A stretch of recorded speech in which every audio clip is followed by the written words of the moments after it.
कृषि भवन परिसर बहादुरपुर दरभंगा में आयोजित 6 दिसंबर 2023 से लेकर 7 दिसंबर 2023 तक 2 दिवसीय कृषि यांत्रिकरण मेला 2023 का उद्घाटन किया गया। अपर समाहर्ता लोक शिकायत निवारण अनिल कुमार के द्वारा फीता काटकर एवं दीप प्रज्वलित कर इस मौके पर जिला परिषद दरभंगा की अध्यक्ष रेणु देवी, उपाध्यक्ष ललिता देवी मौजूद रही। संयुक्त निदेशक जनसंपर्क नागेंद्र कुमार गुप्ता, अपर समाहर्ता विधि व्यवस्था राकेश कुमार रंजन, उप निदेशक सांख्यिकी शंभू प्रसाद, जिला कृषि पदाधिकारी विपिन बिहारी सिन्हा, डीडीएम नाबार्ड एवं अन्य पदाधिकारीगण उपस्थित थे। वहीं इस मेले के अवसर पर कृषि से संबंधित कई स्टॉल भी लगाए गए। आयोजित कृषि मेला को संबोधित करते हुए अपर समाहर्ता ने कहा कि प्रथम चरण के आवेदक किसानों का चयन कर उनके कृषि यंत्रों के लिए परमिट निर्गत कर दिया गया है।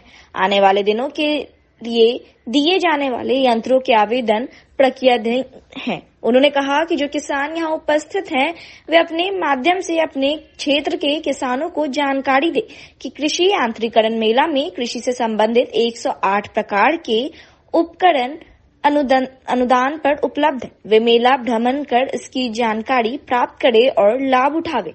उन्होंने कहा कि इस मेले का यही उद्देश्य है कि आर्थिक रूप से कमजोर किसान जो उन्नत कृषि तकनीकी से अनभिज्ञ है और इसका लाभ नहीं उठा पाए हैं, वे यहां आए और इसका लाभ उठावे। इस मौके पर जिला परिषद अध्यक्ष ने कृषि यांत्रिकरण मेला को किसानों के लिए लाभप्रद बताया और कहा कि इससे कृषि में उन्नति होगी। कार्यक्रम को जिला परिषद उपाध्यक्ष एवं कृषि विभाग के पदाधिकारियों ने संबोधित किया। इस अवसर पर अपर समाहर्ता एवं अन्य विशिष्ट अतिथिगण कृषि यांत्रिकरण मेले में लगे सभी स्टॉल को एक-एक कर अवलोकन किया और रीपर कंबाइंडर की चाबी आवेदक किसान को प्रदान की। किसान ने बताया कि 5,35,000 की मशीन में उसे 2 लाख रुपए का अनुदान मिला है। वह इस मशीन का प्रयोग अपने फसल कटनी के लिए करेगा और स्थानीय किसानों को भी कम भाड़े पर मुहैया कराएगा। इस अवसर पर केवटी के किसान उत्पादक समूह के प्रतिनिधि धर्मेंद्र कुमार चौरसिया को ट्रैक्टर की चाबी प्रदान की गई। सहायक निदेशक कृषि अभियंत्रण डॉक्टर आकांक्षा ने बताया कि किसान उत्पादक समूह को 80% के अनुदान पर कृषि यंत्र उपलब्ध कराया जाता है। 12 लाख के ट्रैक्टर में लगभग 9,60,000 रुपए अनुदान शामिल है। कृषि मेला में राजेंद्र कृषि विश्वविद्यालय पूसा व कृषि विज्ञान केंद्र के वैज्ञानिकों द्वारा उन्नत कृषि में आधुनिक तकनीक का प्रयोग, उन्नत बीज, फसल चक्र, जैविक खेती के लाभ, मृदा स्वास्थ्य कार्ड, बीज की गुणवत्ता जांच के लाभ से किसानों को अवगत कराया गया। बताया गया कि उन्नत कृषि अपनाकर पंजाब व हरियाणा के किसान कृषि को अपना आधार बना चुके हैं। यांत्रिकरण मेला है, इसमें किसानों की सुविधाओं के लिए सरकार जो चलाई गई है, जो यांत्रिकरण का जो लाभ मिले किसानों को, कितना लाभ मिले, कितना से कितना ज्यादा हमने देखा है। इससे पहले लॉटरी के द्वारा किसानों को यांत्रिकरण निकाला गया है। उसमें किसी में 50% है, किसी में 40% है, किसी में 30% है। किसानों को यांत्रिकरण दिया जाएगा और इससे लगता है किसानों को ज्यादा लाभ मिलेगी। और इसी के बिहार सरकार का एक महत्वपूर्ण कृषि विभाग का महत्वपूर्ण कार्यक्रम है और इसमें गांव देहात और सभी क्षेत्र के जो किसान हैं उनको लाभान्वित करने का उद्देश्य रहता है। साथ ही साथ नई नई प्रौद्योगिकियां, नए नए कृषि यंत्र उपकरण और कृषि के जो नए विधि है उससे भी किसानों को परिचित कराया जाता है और इसमें अनुदान भी की राशि भी निहित रहती है ताकि गरीब किसान इससे लाभान्वित हो और कृषि उत्पादन पूरे राज्य का बढ़े। सरकार का यही उद्देश्य है और इससे गरीबी निवारण में भी सहायता मिलती है। मेला का जो प्रथम चरण है वह आज हम लोग लगाए हैं और कृषि यांत्रिकरण मेला का असल उद्देश्य ये है कि जितने भी नए या पुराने कृषि यंत्र सरकार द्वारा सब्सिडी पर उपलब्ध कराए जाने हैं, किसानों को एक प्लेटफॉर्म पर उपलब्ध हो। और हमने लॉटरी के माध्यम से परमिट को इशू कर दिया है और उस परमिट को ले करके और किसान आज यंत्र खरीदेंगे। और जब किसान मेला का असल उद्देश्य वही है कि किसानों को बहुत सारे यंत्र एक प्लेटफॉर्म पर दिखने को मिले और जिससे किसान नई तकनीकों से लाभ पहुंचाएं। और चूंकि अब लेबर और श्रमिकों की दिक्कत हो रही है, इसीलिए कृषि को आधुनिकतम बनाने की जरूरत है, जिससे कि किसान को फायदा हो और खेती एक लाभ कमाने का जरिया हो। कितना स्टॉल लगाया गया है? और अभी 30 स्टॉल हम लोगों ने लगाया है। जो विभिन्न विभागों के जो स्टॉल्स हैं, कृषि यांत्रिकरण के अलावा यंत्र मेले के अतिरिक्त विभिन्न विभागों के स्टॉल, जिससे कि किसानों को और भी नई तकनीकों की जानकारी हो, चाहे मत्स्य विभाग का हो, चाहे जीविका हो, चाहे नाबार्ड हो, चाहे वेटनरी हो, उद्यान विभाग हो, कृषि में मृदा जांच से संबंधित जो हमारा स्टॉल है वो है। इसके अतिरिक्त कृषि एंड एलाइड, कृषि से संबंधित जितने भी विभाग और जितने भी डिपार्टमेंट्स हैं, सभी के स्टॉल हमने इसलिए लगाया है कि किसान एक प्लेटफॉर्म पर इस मेला से, यांत्रिकरण मेला से भरपूर लाभ उठा सके और किसानों में ये अवेयरनेस हो, ये जागरूकता पैदा हो, जिससे कि किसान आगे तकनीक का सहारा ले। आज जो फार्म पावर जो अवेलेबिलिटी है हमारे राज्य में पंजाब से कम है, लेकिन हम उसके नजदीक पहुंचते जा रहे हैं, क्योंकि किसानों में छोटे यंत्र और बड़े यंत्र, जब छोटे जोतों की बात करते हैं, हमारे यहाँ किसान छोटे जोतों वाले भी हैं, तो छोटे जोतों वाले किसान के लिए दूसरे तरह के यंत्र हैं। यहाँ तक कि कोई अगर किचन गार्डनिंग भी करता है तो उसके लिए भी हम लोगों ने 1000 रुपए का एक मॉड्यूल्स है जो कि भारत सरकार द्वारा है, वो उसमें खुरपी, कुदाल, ये छोटे छोटे यंत्र जो कोड़ने वाले यंत्र हैं, उस पर भी हम लोग 800 रुपया 80% सब्सिडी दे रहे हैं। इस तरह से सरकार छोटे किसान, मझोले किसान और बड़े किसान तीनों के हितों को ध्यान में रखते हुए कृषि यांत्रिकरण स्कीम्स को इस राज्य में बढ़ावा देती है। क्या दिन का मेला है ये मेला 2 दिन का है, आज और कल। इसके लिए समय क्या कुछ निर्धारित किया गया है? इसके लिए समय निर्धारित किया गया है, यह 11 बजे से लेकर करके और शाम तक मेला चलेगा। यह मेला में किसान आते जाएंगे और किसान यंत्र की खरीद करेंगे। पहला दिन और दूसरा दिन लोगों को परमिट इशू कर दिया गया है और परमिट उनके हाथ में मौजूद है। उद्घाटन के अवसर पर कौन कौन लोग आए हैं? उद्घाटन के अवसर पे अपर समाहर्ता महोदय आए हैं, जो डीडीसी के प्रभार में भी हैं, जिला परिषद अध्यक्ष हैं, जिला परिषद उपाध्यक्ष हैं और हमारे अपर समाहर्ता विधि व्यवस्था हैं, हमारे सभी पदाधिकारी हैं और सूचना एवं जनसंपर्क पदाधिकारी के डिप्टी डायरेक्टर्स हैं। परिचय दे दे अपना। हाँ, मैं जिला विपिन बिहारी सिन्हा, जिला कृषि पदाधिकारी दरभंगा। धन्यवाद।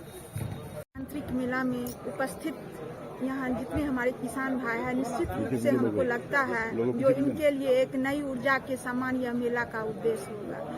हमारे बिहार सरकार द्वारा जितनी भी किसान का जो लाभान्वित योजनाएं हैं, जिसमें बहुत सारे हमारे किसान अप्लाई किए थे, कोई धान कटनी मशीन के लिए, कोई ट्रैक्टर के लिए, बहुत सारा ऐसा यांत्रिक है जिनके लिए इन्होंने अप्लाई किया था ऑनलाइन, जिसमें बहुत सारे किसान को 400 कुछ ऐसा किसान है जिसको सब्सिडी का आज लाभ होने जा रहा है। मैं धन्यवाद देती हूँ अपनी माननीय मुख्यमंत्री जी को, जो जिस तरह से किसानों के लिए उन्होंने योजना बनाई है, उनका जो योजना धरती पर उतर रही है वो धन्यवाद पात्र है और इस योजनाओं से हमारा किसान में बहुत मजबूती होगी और सभी वर्ग में इसका लाभ मिलेगा। दरभंगा शहर के बाग मोड़ और दिल्ली मोड़ के बीच विला दुर्गा मंदिर के पास पिकअप 407 ट्रक की ठोकर से युवक की मौत हो गई है। आक्रोशित लोगों ने मुख्य सड़क को घंटों जाम कर दिया। तमाम घटना के संबंध में जो जानकारी मिली उसके अनुसार दरभंगा जिला के विश्वविद्यालय थाना क्षेत्र अंतर्गत बाग मोड़ और दिल्ली मोड़ के बीच बेला दुर्गा मंदिर के निकट मंगलवार की देर रात करीब 9 बजे दिल्ली मोड़ की ओर से आ रही पिकअप 407 ट्रक की ठोकर से एक युवक गंभीर रूप से जख्मी हो गया। वहीं घटना के बाद बताया जा रहा है कि स्थानीय लोगों ने उसे किसी तरह अस्पताल में भर्ती करवाया, जहां डॉक्टरों ने उसे मृत घोषित कर दिया और इसके बाद गुस्साए हुए लोगों ने शव को लेकर बेला दुर्गा मंदिर के निकट सड़क को जाम कर दिया और मुआवजे की मांग की। मृतक स्थानीय निवासी मंगल पासवान के 20 वर्षीय पुत्र जय कुमार बताए गए हैं। जय कुमार चौक से अपने घर की ओर जा रहे थे, इसी बीच ट्रक की चपेट में आ गए। स्थानीय लोगों के हल्ला करने पर चालक और उपचालक ट्रक छोड़कर फरार हो गए हैं। इससे स्थानीय लोग काफी आक्रोशित हैं और सड़क को जाम कर दिया। सूचना मिलते ही दलबल के साथ विश्वविद्यालय थाना अध्यक्ष मदन प्रसाद मौके पर पहुंचे और स्थिति को नियंत्रित करने में जुट गए। वहीं स्थानीय लोगों की मांग है कि ट्रक वाले पर उचित कार्रवाई की जाए। यहाँ पर धक्का लगी थी और हाँ। बच्चा को जिसका धक्का लगा था उसका मृत्यु हो गया है। उसका मृत्यु हो गया है। कहाँ पर मृत्यु हुआ है? यही बगल में और नजदीकी थाना को कॉल कर दिया गया है। कौन थाना, इसका कौन थाना पड़ता है? ये यूनिवर्सिटी थाना पड़ते हैं। तो बताइए, 1 घंटा करीब होने जा रहा है, अभी तक थाना का पता नहीं है। हम लोग को जो सूचना मिली, हम लोग आए थाना, नजदीकी थाना को। 1 घंटा हो गया, एक्सीडेंट हुआ, आदमी मर गया, लेकिन अभी तक थाना का पता नहीं है। ये तो हम लोग जो जाइल 112 हम लोग आए तो जो हुआ प्रक्रिया हम लोग की है वो प्रक्रिया। क्या नाम है आपका? मेरा नाम तो शशि पड़ेगा। किस थाना से आप हैं? थाना से डायल 112 से। डायल 112 थाना कौन थाना क्षेत्र पड़ता है आपका? हम लोग सदर थाना के हैं। के पास ये अभी कुछ देर पहले ही घटना है कि बेला से एक लड़का है, जय कुमार नाम है उसका, और वो नाबालिग है, शादी नहीं हुआ है उसका, और एक ट्रक जा रहा था, वो ट्रक अभी लगा हुआ है सामने में। पिकअप है? हाँ, पिकअप बोलिए। इससे इसका अभी एक्सीडेंट हुआ और वो अभी गया था डॉक्टर के यहाँ, तो डॉक्टर मृत घोषित कर दिया है।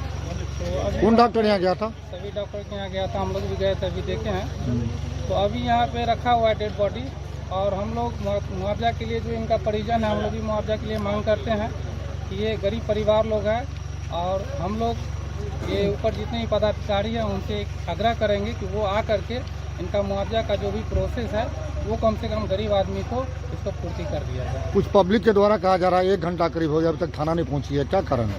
थाना अभी नहीं पहुंचा है। थाना से अभी प्रभारी महोदय से बात हुआ है, वो बोले आ करके कुछ देर में जो है सो इस मामला को जो भी प्रोसेस होगा मुआवजा का वो करवा करके आगे की व्यवस्था करते हैं। कहाँ पर हुआ ये घटना? उन्हीं के इंतजार में रुके हुए हैं, क्या करके बेला दुर्गा मंदिर के पास ही घटना है। आपका नाम? मनोज कुमार साहब हुआ, पर ये समाज सेवी है बेला वाला। जन सुराज पदयात्रा के सूत्रधार प्रशांत किशोर ने बहादुरपुर प्रखंड में बुधवार को प्रेस वार्ता की। इस दौरान प्रशांत किशोर ने जन सुराज पदयात्रा के 3 उद्देश्यों को बताया। कहा कि पदयात्रा का पहला उद्देश्य गांव-गांव जाकर लोगों को ये समझाना है कि अगर आप समस्याओं से निपटारा चाहते हैं तो वोट आप चाहे किसी को दे, लेकिन वोट अपने बच्चों के लिए दे। मैं 8 से 10 जगहों पर नुक्कड़ सभाएं रोज करता हूं। दूसरा उद्देश्य ये है कि विकल्प के अभाव में गलत लोगों को वोट ना दे, इसलिए बेहतर विकल्प बनाया जाए। बिहार में आंकड़े बताते हैं कि आधे से ज्यादा लोग चाहते हैं कि नया विकल्प बनना चाहिए। वो कोई पार्टी, कोई व्यक्ति, समूह न बनाए, बल्कि बिहार के सारे लोग मिलकर उसे विकल्प को बनाए। वहीं प्रशांत किशोर ने कहा कि जब तक चुने हुए प्रतिनिधियों के पास बिहार को सुधारने की योजना न हो, तब तक बिहार का विकास नहीं हो सकता। पदयात्रा का तीसरा उद्देश्य है कि बिहार के हर पंचायत के लिए अगले 10 साल की योजना बना रहे हैं, ताकि अगले 10 वर्ष में बिहार के हर पंचायत को विकसित कर सके।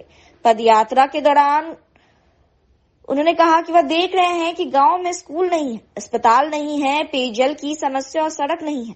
इस पर चर्चा होती है। हम जो योजना बना रहे हैं उसमें पंचायत स्तर पर पढ़ने की अच्छी व्यवस्था कैसे की जाए। दूसरा, हर पंचायत में 800 से 1200 रोजगार के नए अवसर कैसे पैदा किए जाएंगे। तीसरा, उस पंचायत में होने वाली खेती व किसानों की दशा को कैसे सुधारी जाए, इस पर काम कर रहे हैं। बता दें कि प्रशांत किशोर ने बुधवार को कुल 10.7 किलोमीटर की पदयात्रा की है। इस दौरान वे 6 पंचायतों के 11 गांवों में गए।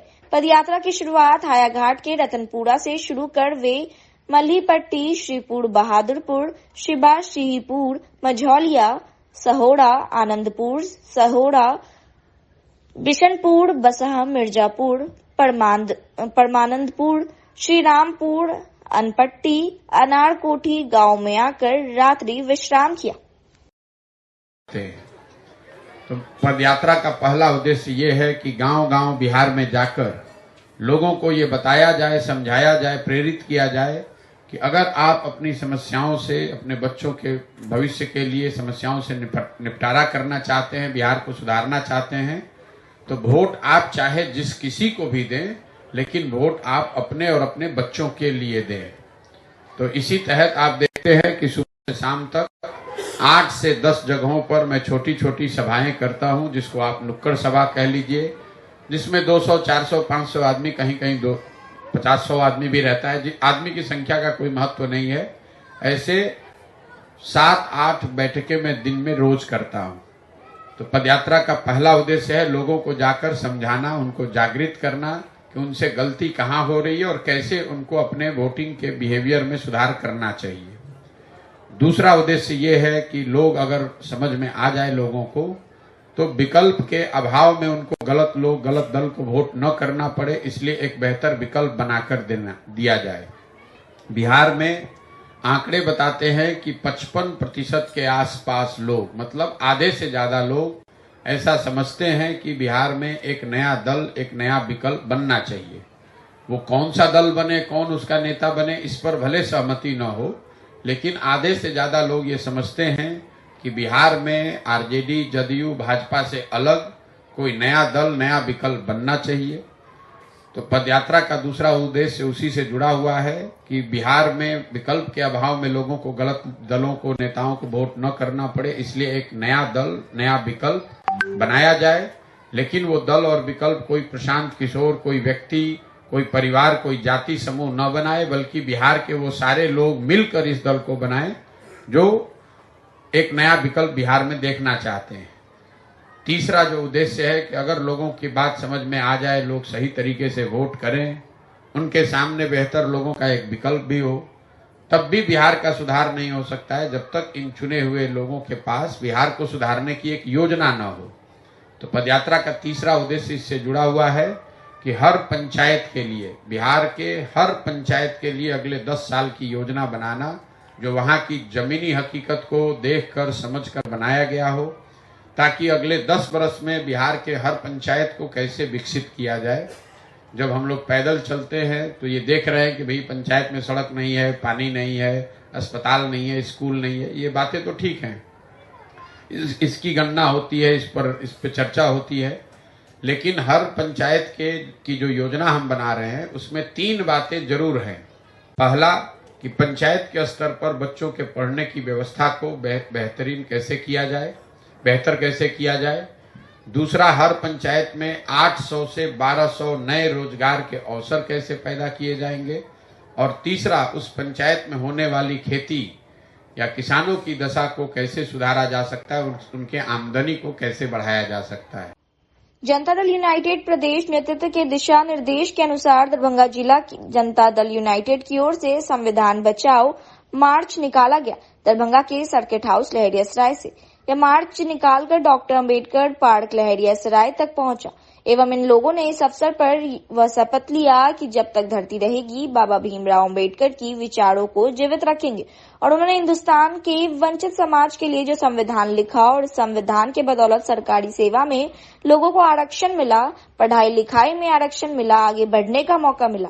वही इस अवसर पर जनता दल यूनाइटेड के कार्यकर्ताओं ने अपने अपने हाथों में यह तख्तियां भी लिए हुए थे जिसमें लिखा हुआ था, देश भर में जातीय जनगणना क्यों नहीं, बाबू जगजीवन राम छात्रावास योजना बंद क्यों, और भी कई प्रकार के स्लोगन लिखे हुए थे। उन्हें नमन किया है और हम लोगों ने यह शपथ लिया है कि जब तक यह धरती रहेगी हम बाबा साहेब भीमराव अंबेडकर के विचारों को जीवित रखेंगे। और उन्होंने जो हिंदुस्तान के वंचित समाज के लिए जो संविधान लिखा, जिस संविधान की बदौलत आज हिंदुस्तान के वंचित समाज को वोट देने का अधिकार मिला, सरकारी सेवा में आरक्षण मिला, पढ़ाई लिखाई में आरक्षण मिला, आगे बढ़ने का मौका मिला। और बाबा साहेब अंबेडकर जी ने जिस तरह एक समावेशी समाज जिसमें कि सभी समाज के सभी वर्ग के लोग एक तरह से रहे, समान ढंग से रहे, और उन्होंने जितना कुछ किया हिंदुस्तान के लिए, हिंदुस्तान की आम लोगों के लिए, हम उनके विचारों को आगे बढ़ाते हुए चलेंगे, हमारा दल बढ़ाते हुए चलेगा। और आज बाबा साहेब भीमराव अंबेडकर साहब का आज परिनिर्वाण दिवस है। इस दिवस के अवसर पर आज हम लोगों ने यह कार्यक्रम को रखा है। इस कार्यक्रम के माध्यम से हम केंद्र की सरकार को यह बताना चाहते हैं कि आप जब कभी मौका मिलता है, आप जो हिंदुस्तान के जो वंचित समाज के लोग हैं उसे अपमानित करने का काम अब बंद कीजिए।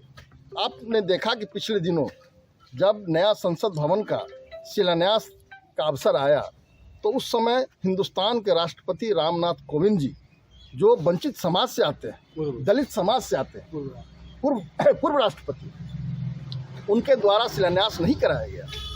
फिर जब वो भवन बन करके तैयार हो गया तो हमारी देश की जो वर्तमान राष्ट्रपति है महामहिम द्रौपदी मुर्मू जी, जो वंचित समाज से आती है, आदिवासी समाज से आती है, उनके द्वारा भी नए संसद भवन का उद्घाटन नहीं कराया गया है। दरभंगा के प्रसिद्ध श्यामा मंदिर के निःशुल्क पादुका जूता चप्पल के स्टैंड से बैग में रखे सोने चांदी के जेवरात एवं हजारों रुपए नकद की चोरी का भक्तों ने आरोप लगाया है। मामले की शिकायत विश्वविद्यालय थाना पहुंची। तमाम घटना के संबंध में बताया जा रहा है कि दरभंगा जिले के विश्वविद्यालय थाना क्षेत्र अंतर्गत मां श्यामा माई मंदिर में दो भक्त जो कि जनकपुर नेपाल से पटना जा रहे थे, इस दौरान उन्हें श्यामा माई मंदिर में नवा यज्ञ हो रही थी। इसकी जानकारी मिली तो उन्होंने उसे देखने के लिए वे दिल्ली मोड़ बस स्टैंड उतर गए और वहां से ऑटो पकड़कर सीधे मंदिर आ गए। उनके पास 3 बैग था जो उन्होंने मंदिर में ही बने निःशुल्क चप्पल जूता के काउंटर पर रख दिया था और वहां पर नियुक्त कर्मचारियों को बात कर उनसे पास ले लिया था। उसके बाद उन्होंने पूजा की और पूजा करने के बाद जब वापस आए तो बैग खोला। बैग को फाड़कर उसमें रखे चांदी का दरकश, सोने का मंगलसूत्र, सोने का कान का झुमका एवं 3000 रुपए कैश गायब पाया। इसकी सूचना जब उन्होंने न्याय समिति को दी तो उन्होंने बताया कि का कर्मचारी ऐसा नहीं कर सकता है। इसको लेकर भक्तों ने इसकी शिकायत दर्ज विश्वविद्यालय थाना में कर दी है। चोरी की घटना कैसे घटी यह किसी ने नहीं देखा है। हालांकि श्यामा मंदिर प्रांगण में कई सीसीटीवी कैमरे लगे हुए हैं। पुलिस जांच पड़ताल में जुटी हुई है। श्यामा मंदिर में यज्ञ चल रहा है और ऐसे में काफी भीड़ मौजूद रहती है। इसी भीड़ का फायदा अक्सर चोर उठा लेते हैं। इस मामले में हमने कई लोगों से बात की, क्या कुछ कहना है उनका, ये आपको सुनाते हैं। क्या था उस समय आप दोनों थे? तो बैग में से इनका सामान गायब है। कैमरा है ना सर, तो कैमरा में चेक होगा तब ना, कैमरा भी लगा, हम लोग फोन कर नहीं किए। आज 5 दिनों से काम कर रहे हैं, किसी का एक घर भी नहीं छूटे, एक रुपया भी नहीं किसी को लेते, सेवा कर रहे हैं। अच्छा, आपका क्या नाम है? घर कहाँ है? घर 21 वार्ड में हुआ, नवीन भैया के घर के पास है। आपका नाम? घर 21 वार्ड में है, नवीन भैया के घर के पास। ये दिए थे ना बैग रखने के लिए? इनके सामने में हम लोग रख दिए। मंदिर में भगवती का दर्शन करने आए थे, बैग कहाँ रखे और क्या हुआ, क्या क्या सामान था उसमें? इसमें चांदी का दरकश था, मंगलसूत्र था सोने का, झुमका था सोना का, 3-4 सामान था सोने का। और क्या क्या था? यही सोना पैसा था और पैसा था थोड़ा बहुत। कितना पैसा था? 3000 रुपये था। क्या इसकी शिकायत आप वहाँ किए, ऑफिस में जाके किए हैं? ऑफिस में किए शिकायत, वो बोले यहाँ से आए थे हम आने के लिए। क्या बोले हैं? वो शिकायत वहाँ पे किए, बोले कि ठीक है साहब के पास जाओ, वहाँ से कार्रवाई हो जाएगी। एप्लीकेशन मैंने दे दिया वहाँ पे लिख करके। अच्छा, आवेदन की कॉपी आप लिए हैं? आवेदन की कॉपी वहीं पे है सर। तो क्या करेंगे आप इसके बाद? हम थाना में एंट्री करवाएं, कंप्लेन करवाएंगे, सीसीटीवी कैमरा चेक करवाएंगे। कहाँ से आए थे आप? हम जनकपुर से आ रहे हैं, ससुराल से आ रहे हैं। कहाँ जाना है? जाना है हमको बंदा पटना जाना है। कितना नंबर पे रखे थे आप? यहीं पे रखे थे। क्या नंबर तो कोटर था? 45 नंबर का कोटर। क्या नाम है आपका? वरुण कुमार। पति पत्नी दोनों आए थे? पत्नी का क्या नाम है? पूजा देवी। 2023 को राष्ट्रीय सेवा योजना कोषांग के तत्वाधान में ललित नारायण मिथिला विश्वविद्यालय स्थित बाबा साहेब डॉक्टर भीमराव अम्बेडकर पार्क में उनकी आदमकद प्रतिमा पर श्रद्धा सुमन अर्पित किए गए।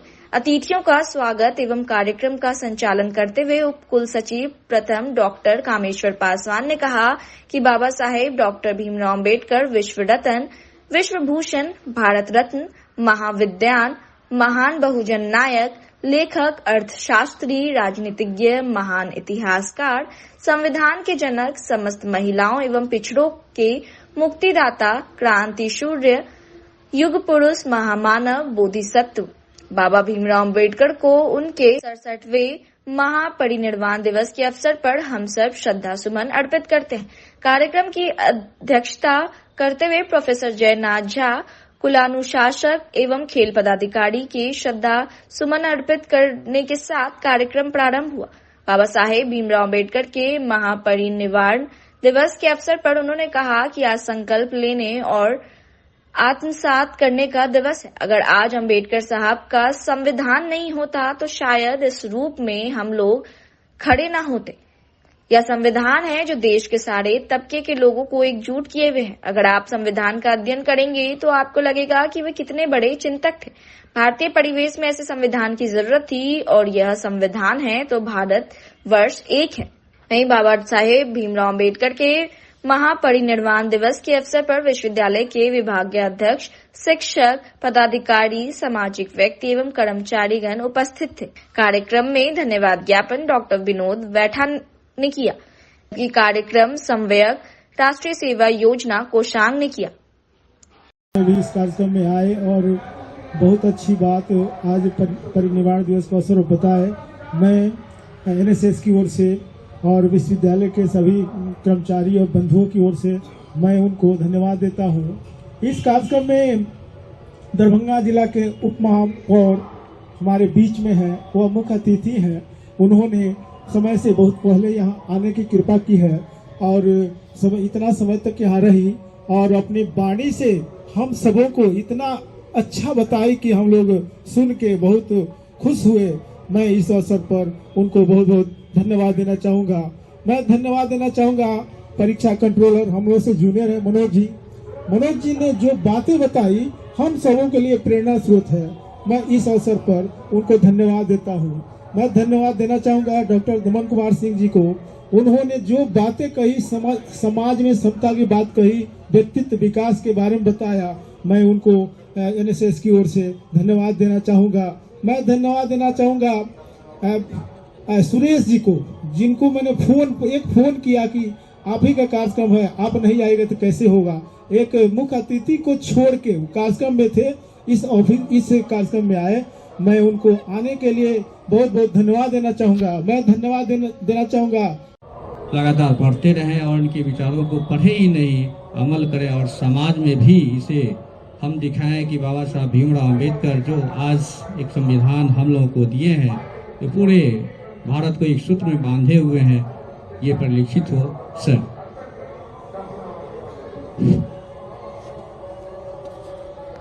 आज भीमराव अंबेडकर साहब का पुण्यतिथि है। यहाँ उपस्थित दरभंगा के उप महापौर और मिथिला विश्वविद्यालय के परिवार के सभी सदस्यगण, हम सभी एक परिवार के हैं, इसलिए मैंने परिवार शब्द का उल्लेख किया। आज संकल्प लेने का दिवस है, आत्मसात करने का दिवस है। अगर अंबेडकर साहब का संविधान नहीं होता तो शायद इस रूप में हम लोग खड़े नहीं होते। ये संविधान है जो भारत वर्ष के सारे तबके के लोग को एक साथ जोड़े हुआ है। अगर आप संविधान का अध्ययन करेंगे तो आपको लगेगा वो कितने बड़े चिंतक थे। भारतीय प्रवेश में ऐसे संविधान की जरूरत थी और अगर ये संविधान है तो भारत वर्ष एक है। वो समदर्शी थे, उन्होंने बड़े चिंतन करके भारत के संविधान को हमारे सामने रखा और आज वो जो संविधान है, जिस युग में वो संविधान का पालन हो रहा है, जहां लोग अपने तरफ सीमित हो गए हैं। आप सोचिए कि अंबेडकर साहब ने कितना विशाल हृदय लेके सारे भारतवर्ष के सारे तबके के लोग को, सारे परिवार के सदस्य को एक साथ पिरोने की कोशिश की है। शिक्षाविद, तमाम उपाकार से अलंकृत विश्व रत्न डॉक्टर VR अम्बेडकर जी का महापरिनिर्वाण दिवस है। इस महापरिनिर्वाण दिवस के अवसर पर विश्वविद्यालय परिवार के तमाम पदाधिकारी, इस कार्यक्रम, इस सभा की अध्यक्षता कर रहे हमारे अभिभावक तुल्य चीफ प्रॉक्टर साहब और तमाम अन्य पदाधिकारीगण, हम सब परिवार, विश्वविद्यालय परिवार की ओर से इस महान विभूति, भारत रत्न, विश्व रत्न डॉक्टर VR अम्बेडकर के चरणों में अपनी श्रद्धा सुमन अर्पित करता हूं और सत सत नमन करता हूं, कोट कोट नमन करता हूं। कि ये एक ऐसी हस्ती थे, सिर्फ भारत के ही नहीं, ये विश्व के रत्न हैं। अपने समय में ये विश्व में एक छठे विद्वान के रूप में इन्होंने जो उपार्जित अपनी जो स्थिति अर्जित की है वो वाकई काबिल तारीफ है। लंदन ऑफ इकोनॉमिक्स स्कूल एक है, लंदन में है, ब्रिटेन में है। उन्होंने उस समय अपने समय में डॉक्टरेट ऑफ फिलॉसफी की जब उपाधि धारण किए थे, डॉक्टर ऑफ साइंस की, तो ये पहले विश्व के ऐसे शख्सियत हैं, महान व्यक्ति हैं कि जिन्होंने जो है इस उपाधि को प्राप्त करने वाले प्रथम जो है विद्वान हैं। तो समय के अभाव के कारण इनके जीवन और इनके कृतित्व पर बहुत गहन जो है विचार और जो है विमर्श करने की जरूरत है, चिंतन करने की जरूरत है और इनके बताए हुए आदर्शों और इनके विचारों को अमल करने की जरूरत है, ताकि एक समता मूलक समाज की जो परिकल्पना उन्होंने की थी वो परिकल्पना साकार हो और एक समाज सौहार्द भाईचारा के रास्ते पर आगे बढ़ते हुए, जैसा कि हमारे आज वर्तमान सरकार भी विश्व गुरु की परिकल्पना करती है, वो विश्व गुरु की जो परिकल्पना है वो इनके विचारों में परिलक्षित होती है। तो हम सबके यही जो है एक दृढ़ इच्छा शक्ति होनी चाहिए, एक संकल्प लेना चाहिए कि इनके विचारों के आधार पर आगे बढ़ते हुए विश्व गुरु के रूप में भारत परिलक्षित हो, प्रतिष्ठित हो, सुप्रतिष्ठित हो। इसी विचारों से अपने जो है वाणी को मैं विराम करता हूँ। पुनः जो है भारत रत्न BR अम्बेडकर को मैं सत नमन करता हूँ। सादर धन्यवाद।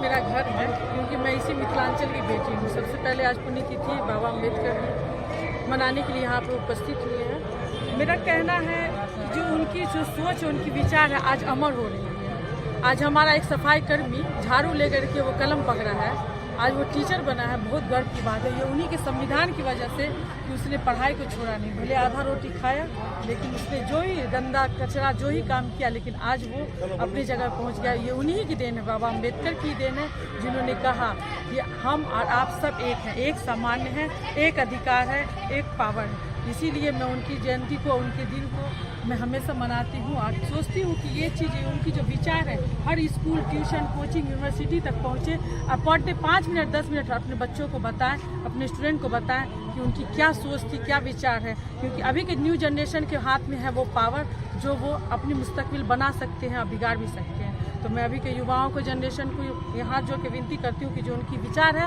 उनके विचार को अमर रखे और जीवित रखे। अच्छा, विश्वविद्यालय को जब B++ मिला कैसी खुशी? ये हमारे मिथिलांचल की गौरव की बात है।